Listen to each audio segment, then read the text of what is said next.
Bonsoir à tous. À la une de l'essentiel, l'évacuation par les forces de l'ordre des manifestants pro-palestiniens de Sciences Po Paris. Au total, 91 personnes occupaient les locaux. Les forces de l'ordre sont donc intervenues ce vendredi en France pour évacuer les manifestants pro-palestiniens de Sciences Po Paris. Même chose à l'Institut d'études politiques de Lyon. L'école de journalisme de Lille a également fait l'objet d'un blocage.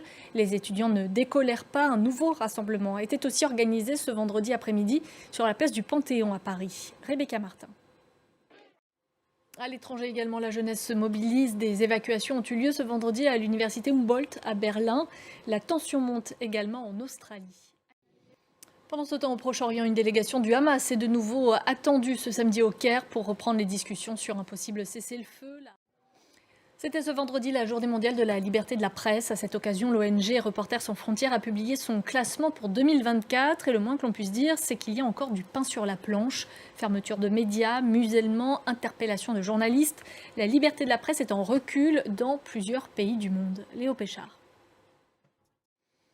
Au Brésil, le bilan continue d'augmenter après les pluies diluviennes qui se sont abattues sur le sud du pays. Au moins 37 personnes ont été tuées et 74 autres sont toujours portées disparues. Des villes entières sont pratiquement coupées du monde et la situation ne devrait pas s'améliorer avant dimanche. Dorothée Oliéric. C'est une première mondiale. La Chine a lancé ce vendredi une sonde pour collecter des échantillons sur la face cachée de la Lune. La mission Change 6 doit durer 53 jours. Restez avec nous tout de suite. Je vous laisse avec Ashreen Verdian pour la semaine dans le monde et je vous donne rendez-vous dès demain.